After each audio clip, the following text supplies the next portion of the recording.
Girl, real talk. This whole "it's a new year, time to reinvent myself" trash is not the vibe for 2024. You can find someone who loves you for you, as you are. You don't need to read a stack of self-help books, only eat sad salads, or start meditating at 5 a.m. to be ready for dating.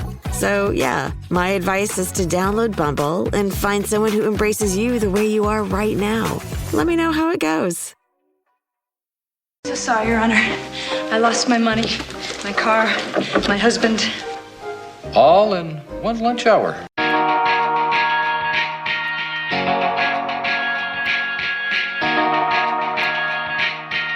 Hey everyone, welcome back to Underrated.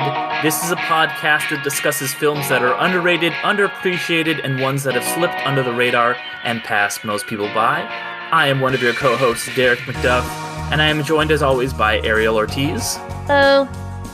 Alan Torres is out sick for the day, but we do have a very special guest from the CinemaJaw podcast, Matt Kay. How's it going, Matt? Good, thank you. Thanks for having me, guys.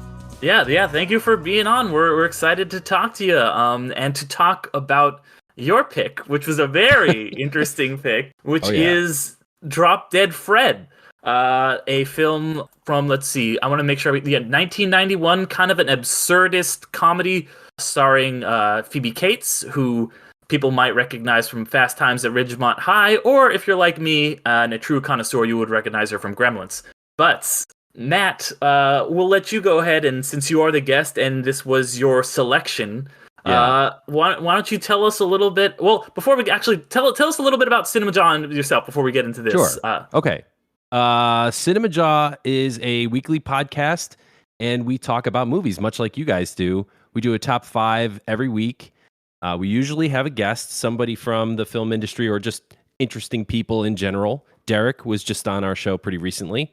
And we review whatever's coming out. We've been at it for quite some time, since 2009.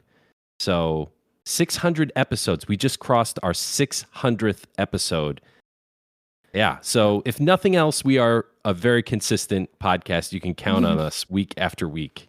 Yeah, you guys are like the OG film podcasters. We're like babes in the woods compared to you guys. You guys have been doing it since podcasts were actually listened on like iPods. Right, I know, it's weird. I would call you Logan, and we're the X-23 kind of thing. There you go. Yeah. Yeah. We have experience. We could kill people, but you're Logan. You could go bashing through woods and and just murder everywhere. I like it. Yeah, I'll take that as a compliment. Thank you, for sure. We're old is another way of saying it. We've been around for a very long time. Well, while we've got you, the elder statesman of podcasting here, I'll say that. So yeah, why was this your underrated pick here? First of all, I just want to say I'm sorry, you guys. Derek was like, "What movie do you want to do?" And I was throwing around some ideas. They weren't necessarily the most underrated films. And then Drop Dead Fred just popped into my head, much like the character does in the movie, I guess. Yeah, want to do. Yeah, and I liked this movie as a kid growing up. I think it came out, when I was like an early teen, and it was just kind of in the VHS rotation for me, like at the rental store. Mm-hmm. And I loved Phoebe Cates, not for perhaps the reasons you think, much like you, Derek. I was a big fan of Gremlins. So, I mean, I didn't catch up to an unedited version of Fast Times till way later. So that whole scene with the red bikini, I never knew that there was, full frontal in that scene, which is a famous full frontal. I did not know about it. So arguably the most famous, I would say, maybe. Yeah, that's fair. That's fair. Years ago, we had Mr. Skin on CinemaJaw talking about that scene in particular. But yes, I digress. The movie Drop Dead Fred was just this anarchic punk rock kind of really strange movie that for some reason just clicked with me. So I thought it needed some love. And then I saw that Rotten Tomatoes score and I was like, oh man, what did I do? This is rough. 11%. on Rotten Yeah. Tomatoes. 11. Yeah. Wow. Oh, man, I was about to say we've had some very low Rotten Tomatoes scores on this show before. That might be the record. I'd have to check, but that's definitely in contention for being the number one lowest score that we've had. I just rewatched it, obviously getting ready for this, and I must say that 11% is undeserved. This is an underappreciated movie. Mm-hmm. Yeah. It's a very notorious movie in my family for the instance. I had never watched it before this, but it's a very notorious movie in my family, specifically because my sister, it's like one of her childhood traumas. Movies, actually. She Really? very much is traumatized by Drop Dead Fred and freaked out by him morbidly.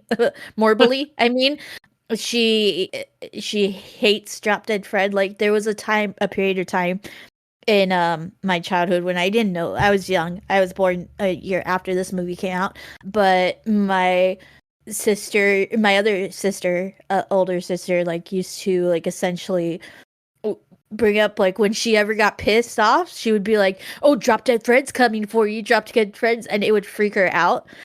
And it's specifically because of that scene where his head gets smashed and flattened, or he pulls it out of the refrigerator. So for some transparency, I was really not eager for watching this movie to begin with. Because of that, I was like, oh man, it's gonna be like a freaking story. I was kind of along the veins of like little monsters and another one I love. All kinds of I'm getting the vibe from that this is like you. but no, so I ended up watching it. Yeah, it kind of was. I'm not one for like that weird, somewhat like like Ariel, you chose Monkey Bone. I know, I chose Monkey Bone, and I hate the only part that I hate of that movie is that whole, and I still like have to like close my eyes at it, is that black and white scene, which is like just completely like nightmare horror. So I was really thinking that this is going to be like nightmare horror-esque, but it ended up not being that, besides the moment of the head flattened, which I kind of like, okay, I'm just going to skip over it kind of thing, that part. But overall, yeah, it's very a touching movie and very, very, I really felt connected to it in the last 10 minutes of it, because I specifically with her relationship with her mother, while I've like not had that like impend on my interactions with other people in my life, I kind of have the same kind of vein of a relationship with my father, in that way of essentially dealing with narcissists. And I've experienced narcissists in my life as well, and when in those push back and like put my boundaries up, but just fairly recently, yeah, I had set up a boundary with my father, and so it was very a poignant moment at the end when she does like essentially tell her mother, like, you know, I'm not afraid of you, and that whole, it was straight out of my life, the whole when she's leaving her house, and she's like saying, not in the vein of like, oh, like I had a kid because it's like to try and save my marriage. No, not in that vein, but in the vein of her, when she's leaving, she's like, as a last ditch effort, her mother says, I'm going to be lonely. And I've heard that so many times in my life from my father, that it was like, oh shoot. And I really did, and that is something that I had to say, of in the veins of, well, find a friend or find somebody else, or I can't be what you want me to be anymore, and I don't deserve that. So this movie ended up like taking me by surprise. Wow. Yeah, and while I mean, of course, from the beginning I felt bad for the main character and stuff, and it was very much, I think it comes from a space of like, because I'm not in that space anymore, for decades since I was like a teenager now, in that vein of like just kind of going with the flow and not having a voice and stuff like that. I did not have a voice for a while, especially as a kid. But so yeah, for me, I was like, oh, come on, speak up. I was kind of along with Fred, but not in a childish way. More so like, I think like Carrie Fisher's character, kind of in that vein of like, just speak up, like stand up for yourself. And yeah, like while like Fred himself kind of like gets on your nerves a little bit, the ending and the purity of like, I really wish that he kind of got to that point, like when they're in the imaginary world from the beginning. But I guess it's like kind of like you could kind of see is like he's like encapsulates her entire like childishness and like that mentality, that it isn't until that moment where he's like, this is what you need and this is what I have to be for you, this person that's guiding you through these traumas. And it's so crazy that like at the end when he's like, you have to kiss me and say drop dead Fred, and it's just so like beautiful in a way. You get that instant feeling of like love. And like, yeah, like he, and it just took me by surprise. Like literally the last 10 minutes, I was like, this is like a completely different movie in a sense. And like, this is so poignant and so not like kind of like slapstick or weird, like kind of like along the veins of like Pee Wee Herman kind of thing. One of the like other imaginary friends very much reminded me of Pee Wee Herman, the one that was like a robot android or whatever. But yeah, and I'm like, it's a very surprising movie because like speaking of Pee Wee Herman and that very 90s, early 90s comedy or child kind of messing live action, I'm kind of like get little heebie-jeebie of that. I know Monkey Bone is like something, but Monkey Bone had like, I don't know why Monkey Bone just works for me. But yeah, for these, like, I was just very like worrisome, especially coming from like hearing from my sister of like, oh my god, it's so weird, it's such a weird movie and stuff like that, and then like kind of having the gist of like, or how the early 90s child movies, truthfully, I don't think this should be a child movie. Right. It should be like an adult movie. I really feel like, yeah, that's one of the things I really feel. I kind of feel like the trauma that my sister probably experienced because of it, because it's like very like kind of moments, but like as an adult, especially nowadays, you're very desensitized by that kind of like imagery. But yeah, I was very, to say that I did not want to watch this movie at all because of that, and to go to like the end, I'm like, oh my gosh, like this is such a beautiful movie kind of thing. So yeah. Wow. Yeah. I thought I'd be apologizing, but for different reasons. Sorry it traumatized you and your sister. Oh, no, Ariel. It didn't traumatize. It traumatized my sister. Yeah. Yeah, it's okay. Sorry about it. It's okay. Yeah. Yeah, no, Ariel, I honestly kind of, I didn't have obviously the same personal arc with this movie as you did, but I had a lot of the same feelings where, especially like the first half, I was like, okay, I see what this movie's doing, but like Fred was incredible, like especially in that first half, really grated on me. He gave me what like our other co-host Alan would refer to as like secondhand cringe, because it was exactly. It was that first half. I've spoken on this podcast of how secondhand cringe is like one of the worst things. Like I could deal with it, but I get it so hard. Yeah. And that I was really getting it in that first half, and like kind of watching it, and you're like, okay, I get that there's like some stuff about her, like the abuses that she's suffered from her mom, and just her kind of being in this cycle of getting into these relationships with people who are very controlling, and she is this very timid person. And then you have Fred come out, and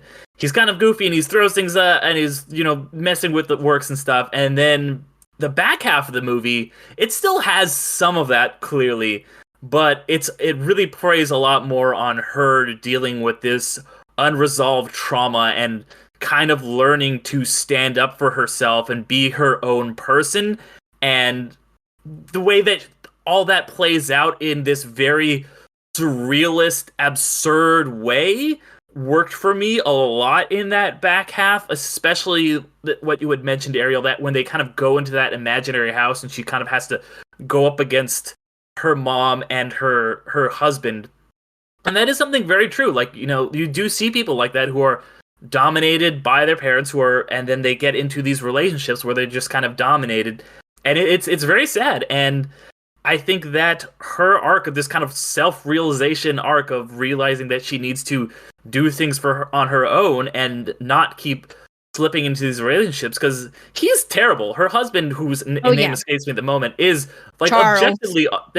is objectively awful from the start of the movie. Like, you know that he was like cheating on her, and she's not like, oh wow, like he was bad, but whatever. Like, she's just like, no.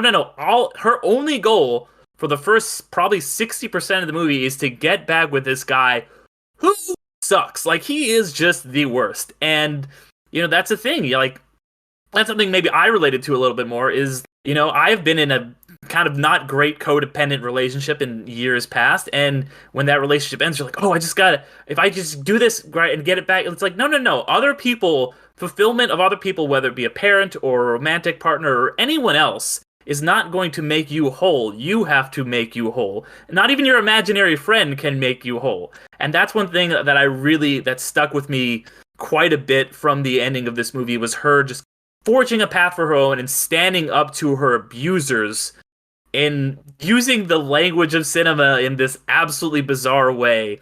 I thought was very effective.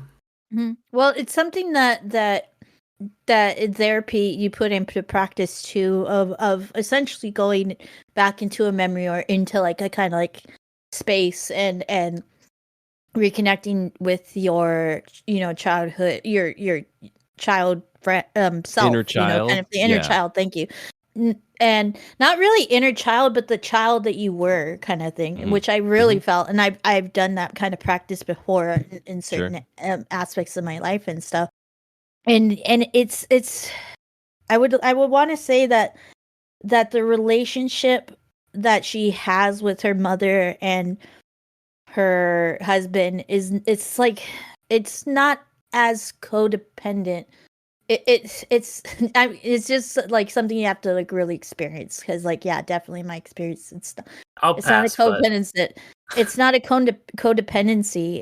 It's just this feeling of like this person they don't need you. They don't like at the end of the day, they don't need you, but they make you feel like you need them. It's a classic narcissist way. I mean, it's just like insane. And like, yeah, the whole speaking over you, not listening to what you're saying.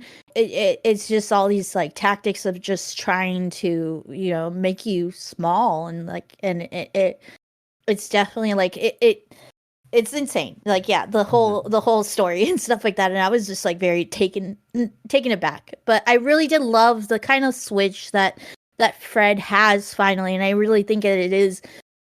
Because yes, he's experienced like the mother and stuff like that, but for the mother, it's like become kind of a joke and stuff. And I really think that it's once he like starts to, you know, he sees, because he's up until that point, he was trying to like get her back with Charles, because he's like, oh, that's what you need and stuff like that, and then I could go. But then he sees like Charles and who he is, and it's kind of like, oh, this person isn't good. Like, you know, like this isn't a joke. Like, and especially I think it's because like her taking the pills and stuff and like kind of like mellowing him out in a way. He kind of like sees that more so. It's very like, yeah, going back to like therapy and psychology and stuff like that. Yeah, he kind of like is an ADHD kid on, you know, on Adderall or something, that's kind of like he's mellowed out and he's kind of like getting a clear head, and he sees like, oh, like this person that I love and care for is like in pain, like real pain, and I need to help her kind of thing, instead of like joking around and stuff like that. Like, no, I really need to actually help her. So yeah. Well, Matt, like you mentioned why you chose the film, but what did you actually really think of it?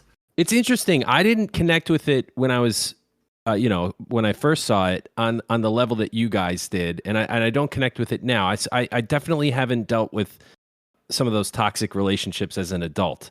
I think what drew me to this as a kid is I do have pretty severe and pronounced ADHD. And I think that it was about Lizzie finding agency and adulthood, and because she's a mess at the beginning of this movie. Yeah. And oh my gosh, that whole sequence of like when she gets back to the courthouse and she's like, I just lost like my purse and my car and my husband, and the guy's like, all in a lunch break. It's like totally. So like when I revisited it, and I guess the visuals and stuff like that. I'm sorry, like the body horror part of it bothered. It's just kind of cartoonish. I understand it. It's the early 90s. It was like throughout a lot of things. For sure, know. Like Ren and Stimpy were big and stuff like that. It's very early Nickelodeon, you know? Yeah, no doubt. I think like one of the things that I like about this movie, it's so rare. This is a kids movie for adults. You sort of touched on this, Ariel, like this is not a kids movie. It kind of feels like a kids movie though, right? In a lot of ways. But then there's like a bunch of adult humor, like sex is completely a part of this movie. So like him looking up people's skirts, which is like probably wouldn't pass again early 90s and stuff like that. But as a kid, you're like I guess you kind of like if he was like ew kind of thing, like like that would be a bit more like childhood kind of thing. But he's like no, he's like oh cobwebs or that was, oh my gosh, no panties and stuff. It's like this is for kids kind of thing. Was it marketed for kids? It was marketed for kids. Yeah, it was. Yeah, that's wild. I think it was just kind of like people didn't know where to categorize this movie. Is it a romance? Is it a comedy? Is it drama? It does have a little twinge of horror to it too. There's a few like legitimate jump scares. Not that this is not a horror movie, don't get me wrong, but there's an element of darkness to it as well. And then there's also like some pretty serious themes of mental illness. You know, when you stop and consider the reality on the ground of Lizzie's situation, like what exactly is going on with Drop Dead Fred? Is this magic realism or is she mentally ill? And what are we supposed to think as the viewers? Like, what was the filmmaker's intent? I think it's intentionally vague. I think all those things really drew me to it as a kid because it's not a common film. You just don't see movies like Drop Dead Fred. Really, I can't even think of another one. Yeah. Except for maybe Little Monsters, by the way. That's a great one. Yeah.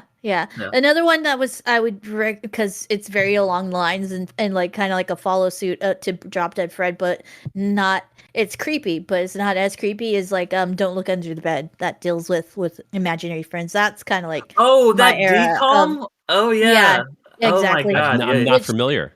It's an old Disney Channel original movie. I would say it's a mixture of Drop Dead Fred and Little Monsters in a way. Man, I have not thought about that movie in a while. Speak of like that, I really love that movie too. I should rewatch it. I liked it as a kid a lot. It scared me when I was like very young, but I don't know, Matt. You just bring up something that I really wanted to touch on at some point, which is that you are really not. It's intentionally vague as to whether or not Fred is like an actual like entity or if she's just completely existing in her mind. And I like that they do kind of give you reasons to believe either or. Like there's that scene where she slaps the violinist and you're like, oh, that was Fred up there and now it's a violinist. So either he was like possessing her or which has not been in his perceived power set at any other point in the movie. So that does lead you to believe like, oh no, she is just totally imagining this and imagines that whole scene. But then later on, it gives you the scene where she sees all the kids with their own imaginary friends, and the kids can each see their own imaginary friend, and the imaginary friends can see each other, but they can't see each other's imaginary friends, but they're all still interacting in a way that makes sense. And you're like, that leads you to believe that imaginary friends are real. Which, by the way, I do love that scene, that it was just such a fun, like, little scene where you get all the different imaginary guys. It was very like, it reminded me of, speaking of imaginary friends, like kind of like a Foster's thing where it's like there's all these different weird characters talking to each other. I did really think that was smart. It's like, oh, just how it cut between the different angles of everyone's. It put us in the different perspectives of all of the characters sitting in that circle. I thought was really, really smart. Yeah, I mean, I don't know what I think after watching it again. There's strong arguments to be made for either. Yeah, I think they're real because like Drop Dead Fred transfers to what's his name's daughter. Right. Yeah, that's another reason to like. Okay, maybe they are real. And they show that last pill, the goodbye pill that she calls it, is in the foreground. She does not take it after she says goodbye to Drop Dead Fred. So I guess so. Yeah, it's supposed to be like he's a guardian angel of sorts. Yeah, but I do like the. I'm always a fan of that just kind of ambiguity. You can definitely be like, okay, I think it's real. But it is ambiguous enough that it gives you enough doubt that you could definitely make the argument either way. And speaking of that last scene where you get to see her and the guy and his daughter, I like that there is an implication of romance. Like he's clearly what we would call today a simp, like he's simping for her. And she maybe something will blossom and she will be like a cool stepmom or something to the kid. But it's not like explicitly like stated like, yeah, she just got back into a relationship, because I like that. And I was kind of worried that it would do that, where it's like, okay, well, she got out of these other 2 toxic relationships, and now she's back to maybe a good relationship, but she should probably be on her own for a little while. And I like that the movie ends with her being her own person, and she's got a romantic interest. She's got Carrie Fisher, who we haven't really talked about, who's kind of the best in this. Like, I haven't seen her in a ton of stuff, but yeah. Carrie Fisher and her like boat, and she's just so supportive. Like through all of this, she's just like, that's the relationship you need. She's like an anti-gaslighter. She's just like, yeah, whatever you say, I'm totally down. Doesn't make any sense. You sunk my boat, but whatever. I got the insurance. We're in the money. Let's go. So Carrie's great. Well, I think Carrie very much like I watched a documentary a few weeks back of Clue, and I guess she was supposed to be Mrs. Scarlet. And the whole the only reason she wasn't Mrs. Scarlet is because like she had to go to rehab, and she was like, oh no, it's fine, like I'll do the movie, they'll let me out, and then you could do it. So I'm sorry, Carrie Fisher, up there, but very much so. I think she probably was like, oh yeah, I could totally. I see people like I see imaginary friends every once in a while. I totally understand this kind of thing. Unfortunately, but yeah, like I did love that she was kind of like that supportive friend, and that everything worked out for her, which is like I think is pretty nice to see, because like up until that point, even then, is that everything like that Drop Dead Fred did for the main character ended with like misery in a way. And now that like it's even after he's gone, it's showing like, oh no, like some things that he did like ended up for the better kind of thing, and he wasn't as much as a burden as she had thought. And but yeah, Carrie Fisher was like a really good friend to her, and I really did love her character. I want a friend whose house I can destroy, and they'll be like, "Oh, well, that what was sucks, she doing with the Dixie River boat anyway?" Kind of thing. I would live on a boat like that. That sounds awesome. Honestly, I'm not gonna lie. Like, yeah, you give me like a boat with like a big steam wheel and whatever in the back. Yeah, sure, that sounds good to me. Yeah, I mean, why not? Yeah, one thing that I was like with her potential love interest I was like, is this man crazy too? Kind of thing. Like he comes off as kind of like a crazy in a different way. Like I understand like accepting it and stuff like that, but he's just kind of like, oh, you're so fun kind of thing. It was very weird. Yeah. It was just very weird. Like I get going with it and not letting her feel bad, but it's like he's not believing her. He's just like, you're crazy. I love that. It's like, why? Kind of thing. It's a bit much, yeah. Tough. Yeah. That's where you just got to go with it, I think. But Matt, what were your thoughts on Carrie? On Carrie Fisher? Oh my God! Yeah. So First of all, like as an actress, she just plays this role so straight and just straightforward with her lines. She has fun with it. She has a little scene where she freaks out trying to kill Drop Dead Fred, even though she can't touch him or see him. And she's just like smacking the ground with her shoe. And all of her office mates or coworkers come out, and she like blurts out that she, you know, is having sex with this one guy when his wife is out of town. And she's wonderful. Like every scene she's in is kind of, it feels safe in a way. I don't know. She is an anchor for Phoebe Cates' character Lizzie into the adult world. She's like a high functioning, successful, independent woman that Lizzie looks up to, right? And I think like outside of Star Wars and Blues Brothers, where else do you go really with Carrie Fisher? Fanboys. Okay. Okay, Yeah, but that's a Star Wars thing. That's a Star Wars thing. Technically, yeah, but I love her character in that as a doctor. It was nice to see Carrie Fisher. She's another person who I think When Harry Met Sally. There you go. Yeah, she's been in some stuff. Like she pops up, but this is like you know, a fairly meaty role for her outside of Star Wars. So I liked it. I like Carrie Fisher in general.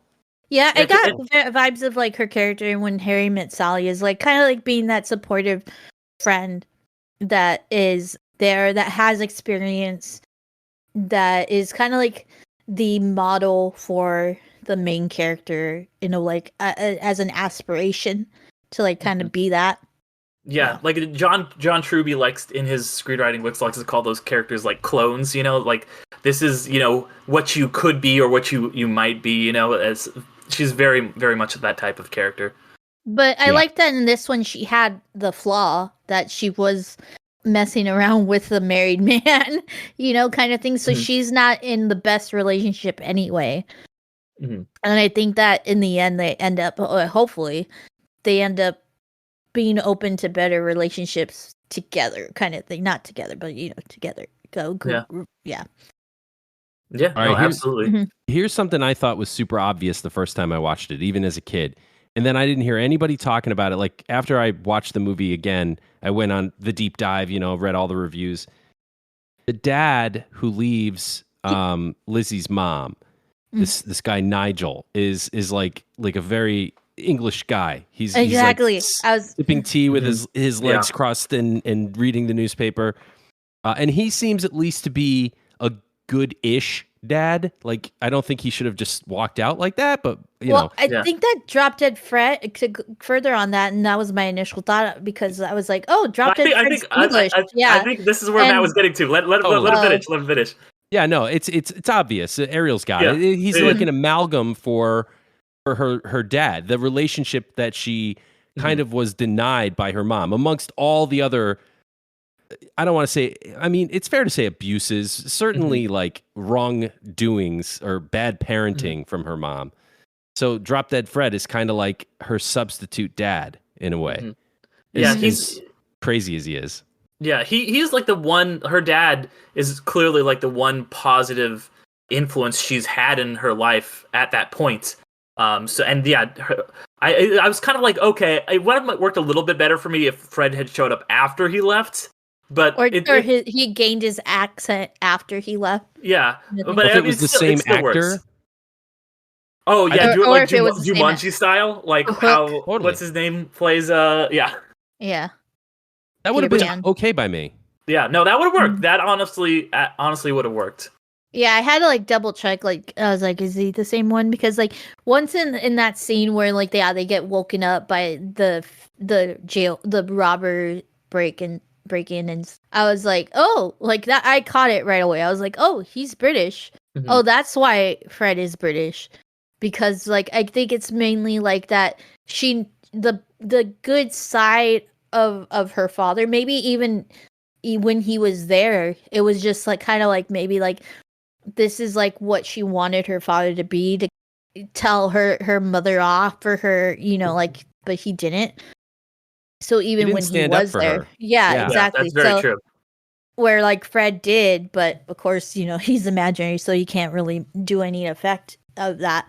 but I think that even that would explain why like he had a British accent even before the dad. Totally. It's just kind of like that's what she wanted her dad to be. Like he had aspects of that, but he never like fell through with it because like he definitely should have been like told the mother off right there and then and took her away, kind of thing. It was like, you're the horrible parent. I am a good parent. So yeah. Yeah, and I think that definitely leads into, like we said, that sort of one positive relationship he has to look up to, and then he just kind of, rather than fight, he leaves her and he abandons her, and that even feeds in further to her fear of abandonment. And when the other man in her life, decades later, also leaves her, she's like, no, I have to get this guy back. It's I hate to use the word Freudian, but very Freudian. It is very Freudian, yeah. And we should talk about Rick Mayall a little bit too, the guy that plays Drop Dead Fred. I was like, had I seen him in anything before? But I don't think I have. Me too. Yeah, he seems very similar to. Oh gosh, there's like this one British actor that I was like, he seems similar to him, and that's why I was like, I'm sure I've seen him before, and I like looked at IMDb, and unfortunately, like passed away fairly young. He did, yeah. And he seems like he was like a more British kind of comedic actor kind of thing. Yeah, he's huge in the UK. So, like, have you guys ever seen The Young Ones? No. Mm-mm. Okay, all right. It's basically like a sitcom with a bunch of punks and their flatmates, and it's kind of like in the same vein as Absolutely Fabulous. Are you familiar with that one?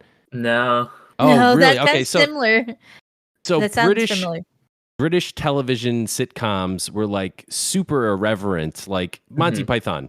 I know he'd been on like an episode of Blackadder, which I'm a little familiar with.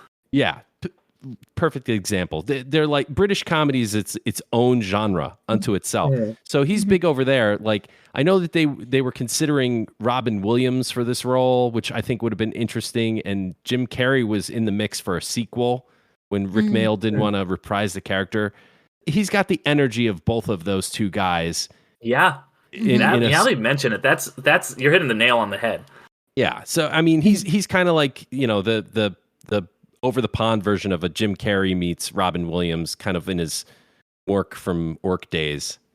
He's great. I don't know. I like him. I know, Derek, you were saying he was grating on you. I liked Drop Dead Fred from go. I mean, I liked him the second he popped on screen.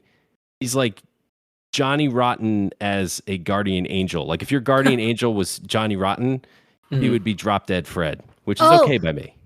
I remember who, like, initially I was like, is this the young Good Omens? What's David his name? Tennant? Or No, not David Tennant. The other, goodness me. Because he sounds just like him. Oh, goodness. Michael Sheen. Like, he sounds like a young, like, I was like, I could is this see Michael that, Sheen? Because he sounds just like him. I could see that, yeah. But yeah, that's why I was like, that's who he reminded me of. But yeah, definitely. And Michael Sheen has that kind of like energy too. Like if he goes crazy, he could go crazy too. Yeah. I do love Michael Sheen, like in the last Twilight, like which is not a good movie, but he knows what movie he's in. In like the last, and then also him and Tron just like going over the. We talked about that on the past episode, but the only thing I was going to say, because you brought up a bunch of things he'd been in, Matt. The only thing I've seen, and he has like a pretty small part in it, but it is not quite as absurd as this, but it is also a very absurd British thing. American Werewolf in London. He's one of the guys in that great British pub, and I kind of was like, I think he's like playing darts or something. So if anybody is not sure where you've seen him, it might be that, because I think that maybe is one of the more popular things that, at least stateside, that he's been in. Yeah, he was ready to pop. This was supposed to be his like vehicle to stardom on this side of the Atlantic, but it just it didn't connect with an audience. I don't think this movie ever really found where it belonged on the shelf. Yeah. There, I was gonna say there's an alternate reality where the mask doesn't work and this one does, and he just becomes like the next Jim Carrey. He's like playing Andy Kaufman in 5 years or whatever. Right. Yeah. Totally. Yeah. I mean, like. I wonder if this was marketed. I don't know. Because I wonder if this was marketed, towards a more adult or even teen, mainly teen, probably, instead of like a kids movie. If that would work, it would have worked better for its favor. But I do definitely feel like it is a niche movie that I think, like, if it came out nowadays, would be a little bit more well received, just because like I said earlier, like, we are desensitized towards that kind of like humor, and then definitely like just would have crushed it with the existentialism. Like, I mean, like, with one of the biggest movies nowadays is being, Everything Everywhere All at Once, which this movie kind of like, that movie kind of has that weird body stuff kind of thing. Yeah. I wouldn't say gore, but like body weirdness kind of thing. It's also about ADD. At least I think it is. I mean, I'm not alone in that. Everything, everywhere, all at once is about ADHD as well. So, I get it. And that's something I love about Everything, Everywhere, All at Once. You can definitely apply it here. It's a maximalist film, and it's right there in the title. It's a movie that is about everything, everywhere, all at once. And I've talked to so many people who have loved that movie. And like you said, Matt, like, you're like, this is a movie about ADHD, which it is. And my friend Damien, who I do another podcast with, like, he's like, I love this movie because of the relationship between the mother and the daughter. He's like, this reminds me, it's just like the relationship that I have with my mom. And there's people who are like, oh, this is a movie that's like an immigrant experience movie. And those things are all true. It is like so many themes and can mean all of these things to all of these different people. Mm-hmm. And I think, like I said, it's the same definitely applies to this, where, Matt, you were like, this movie hit on me for my ADHD. Ariel, it hit on you with like some relationships that you've had. It hit on me for like a completely different relationship that I had. So, and that's the thing that I love about film, is that it is subjective, and artists can put all of these themes into the movies, and you might not even be the target audience, but everyone can take something away from it, because things that seem very specific can actually be very universal. Yeah. Well said. Very, very well said. Absolutely. Yeah, which I think nowadays is a lot more well received when it's upfront, which very much this movie is like upfront with being about. So I think it's just like, if it hit now, definitely, like, it would have, like, it might have started as like an indie kind of like feel and stuff like that, but I think it would have gained a lot of traction in today's day and age, especially, like I was trying to get to, like, with the openness of mental health overall and things like that, a lot more poignant in today's society.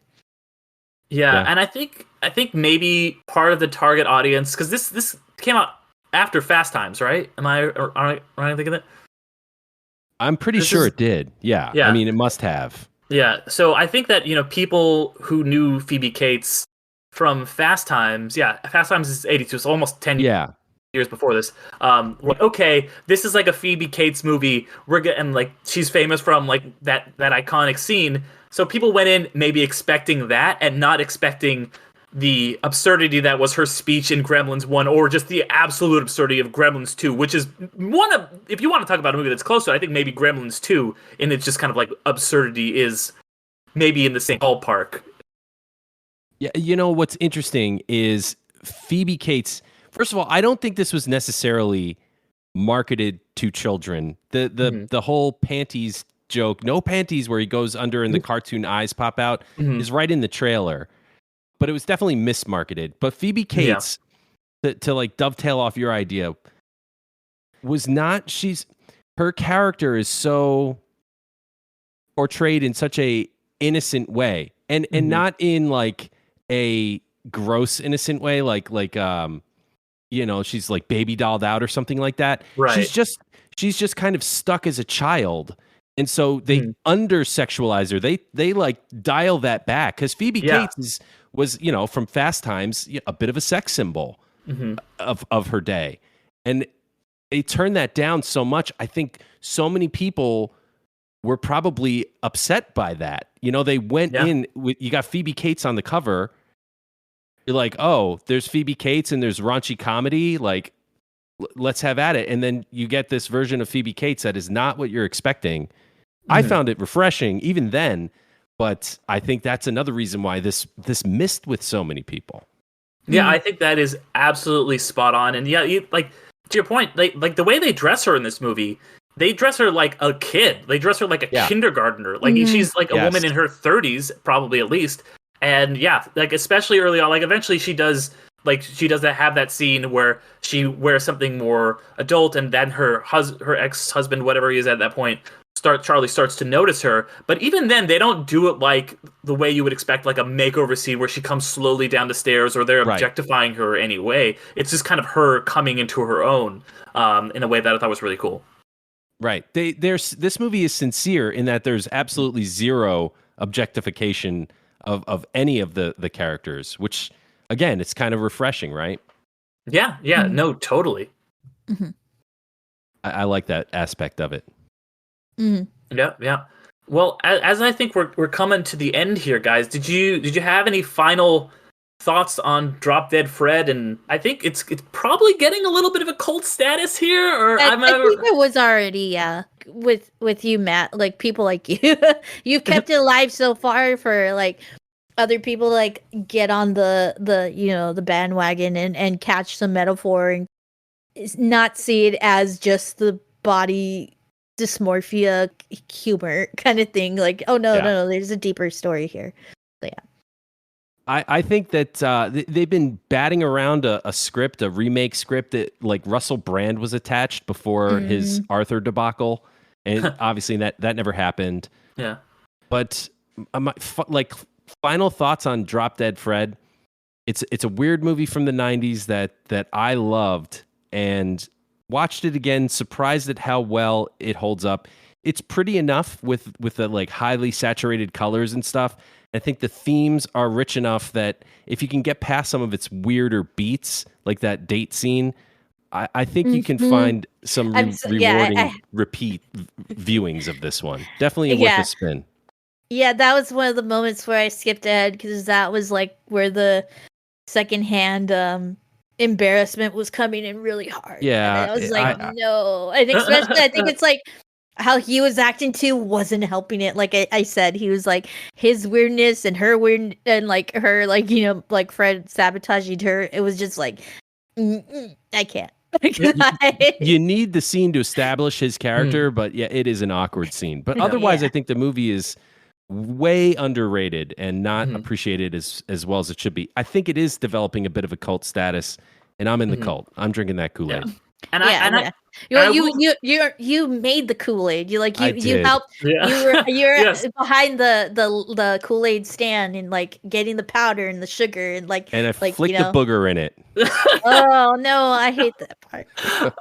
I want to say something too on the cult status of this movie, and just kind of I think a lot of these movies that are these cult movies from especially this time period are getting a revival, and I think it's in large part due to the streaming of it all, because back in the day, if you knew somebody you wouldn't just throw this movie on. You would have to like know someone who had the VHS or later the DVD, and so or like you're not gonna like seek this movie out and just if you hadn't seen this movie, which a lot of people hadn't, you're not just gonna be able to just watch it like you would be able to just turn on a streaming service.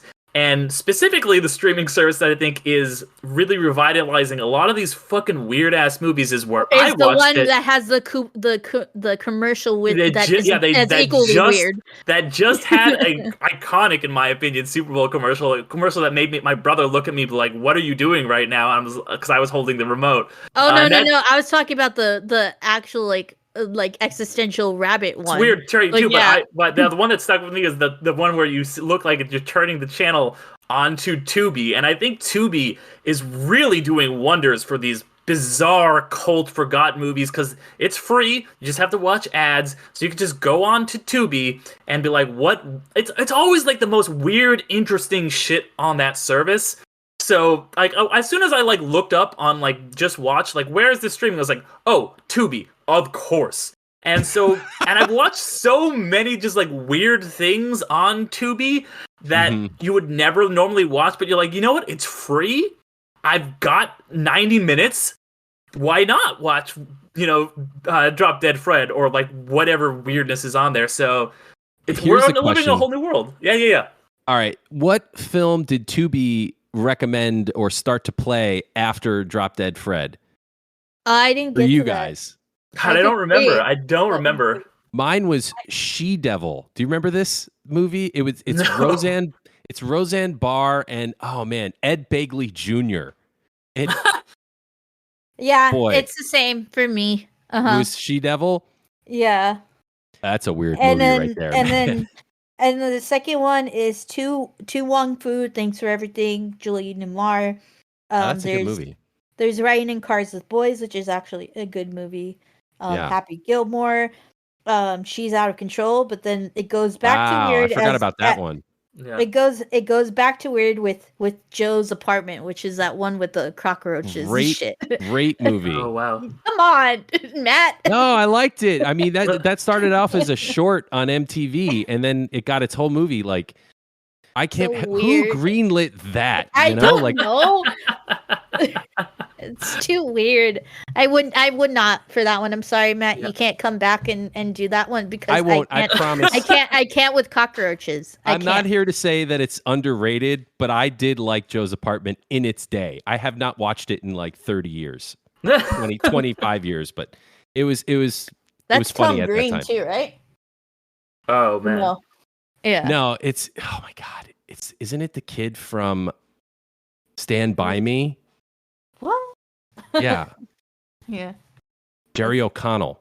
Oh, it's Jerry O'Connell. Jerry O'Connell. Okay. Yeah. Okay. Well. Boy, I pulled that one out of thin air. Yeah. Well, any final thoughts here on Drop Dead Fred, guys? It's very surprising. I was like, I was going in, like I said, I was not expecting to connect with this movie at all. And I was like, oh shit, this is porny. Yeah. This is like literally what I did. This is like 3 weeks ago. Okay. Surprisingly like emotional and impactful, especially with the way it starts. It's like, this is actually a movie about trauma. And you're like, okay. Yeah. Yeah, I mean, and then I was expecting to be annoyed with Fred because that's what I've heard all my life of like, oh, Drop Dead Fred was so annoying, and then it was so creepy, and then literally like at the end, I was like, I wish somebody would ask me to kiss them like that. It's touching. It is. I actually didn't love that kiss scene, but.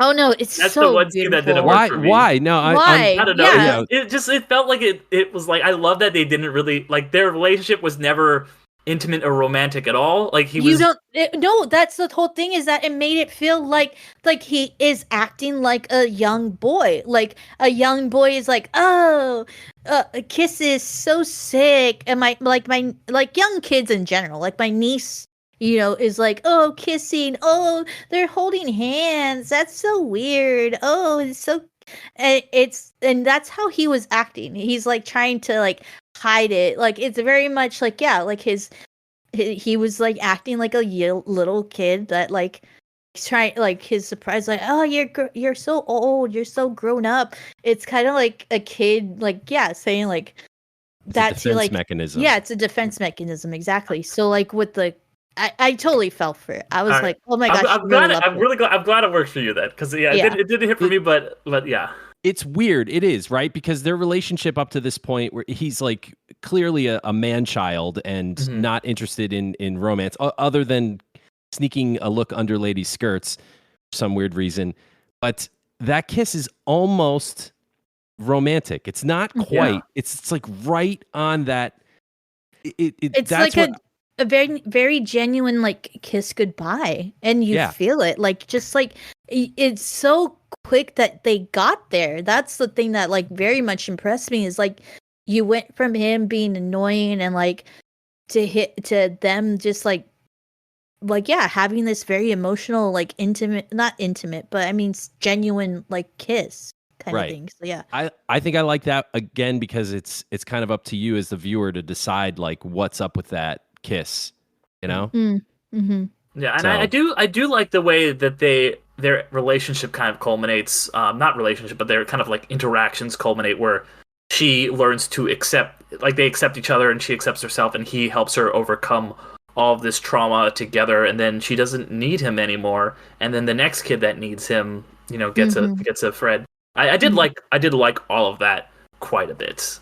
It begs the question though, what's wrong with the little girl who's she's going through a divorce, her parents divorced. Yeah, she's got a shitty mom too.